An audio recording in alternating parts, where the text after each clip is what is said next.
โอ้ยว้าวไว้มือหน้าก่อนจ้าวันนี้ให้น้องทำใจก่อน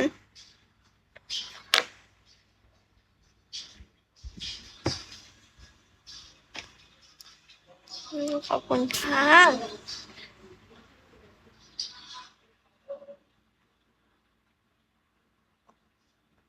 ไว้วันหน้าก็ได้นี่ไม่สายเหลือเวลาเยอะ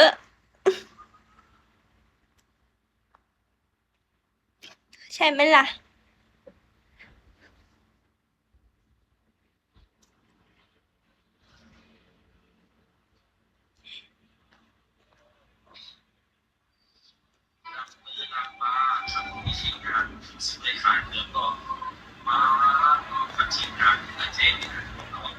มีคนเดียวกันอะไร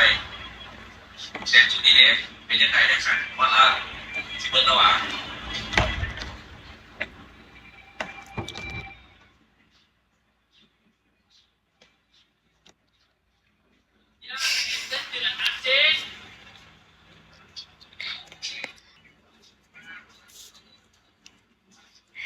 โอ้เยอะขนาดนั้นเลยเหรอเธอ Amazing มาก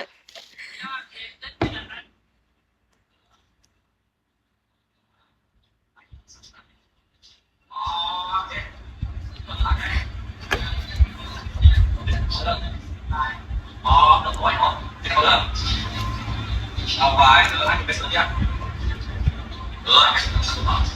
ล้วตอนนั้นจริงๆเราใช้ถ่ายเรื่องแบบเนี่ยเนี่ยยังทำสไลด์เรื่องมันยังไงก็เอาตัวที่ไหนก็ได้เนาะแล้วตามส่วนคนอื่นอาจจะเฮ้ย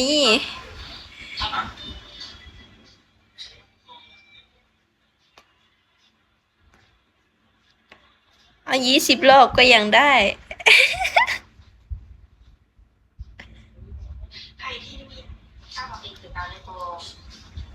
กะถ้าเบิ่งก่อนบางทีเนาะบางทีเขาอาจจะมีเฮียน แต่กะสิไล่ซุมื้อแหละมื้อละ1 ชั่วโมง 2 ชั่วโมง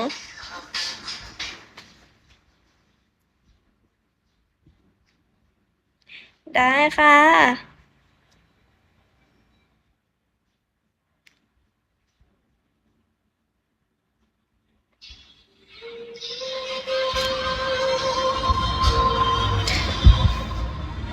มาเป็นอย่างล่ะ ไปเที่ยวบ่ สิไปเที่ยวอ่ะ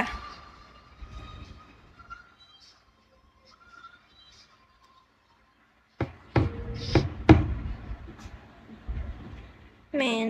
อ๋อ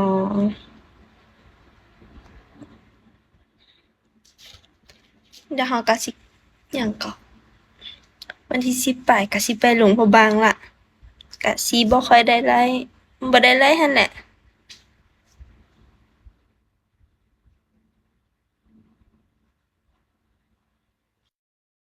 อ๋อขอบคุณค่ะ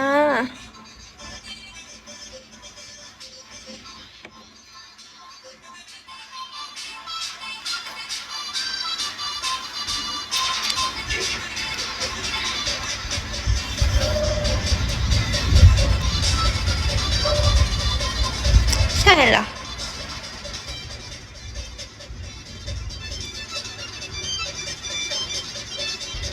รางวัลละสิมายามใด